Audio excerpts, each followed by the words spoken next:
example, when you play Portal, have you played Portal? When you get this big twist at the middle of the game in which you can read on the walls, the cake is alive.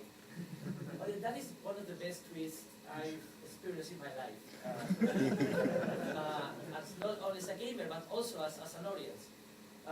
This is something that comes from not only movies, but narrative in a very abstract way. I think that when you take that influence from narrative to video games, it's awesome. But at the same time, I don't think video games should look like movies. They don't have the need of have these video sequences, these old-fashioned narrative structures. Video games, they don't need to look like Aliens by James Cameron. They don't need to look like The Thing by John Carpenter. That is something that is already done millions of times. So I think a video game is awesome when it can be translated into another language, like such in the case of Braid, of Tetris, for example. You cannot make the Tetris movie.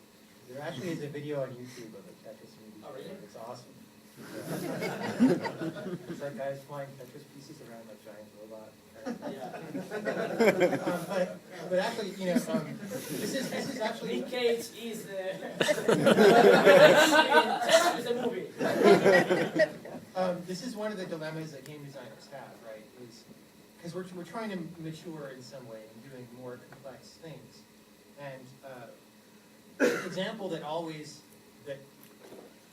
we try to stay away from it for being smart, but it always draws us is movies, right? And it's very easy to be influenced by movies in the wrong way.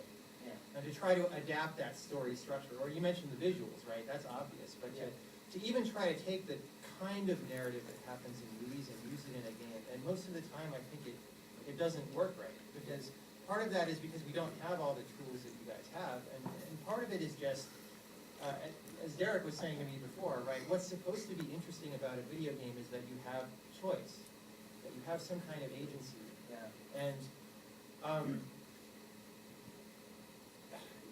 as a designer, this is my personal prejudice, right? But I feel like we have to get a little bit away from games like Dead Space, which are, you know, seen, you get to do some things, but they can't be very important things that you're doing because it has to fit into the next scene. Yeah. That's pre-written, right? And then the whole thing goes like that. And that's fine. Like right now, it's this kind of roller coaster ride that you're on. Yeah. But the problem is that it can't ever affect you very deeply because you know that you're inside this kind of safe track that you're riding on. You know, like in Portal even, like it's a very creatively told story. It's very much happens in the background a lot of the time, and it's told very well. But you still know that you're kind of in safe hands for the course of the game somehow. Yeah. It can't shock you or surprise you with what happens because it's about giving you this, safeguarding you through this linear sequence, which bad movies are about that too, but good movies can really surprise you. And I don't feel like games know how to do that. You know what? When you were in the 80s, and I played many times with an Spectrum. Did you know I did to America? Woo! Yeah, it was awful.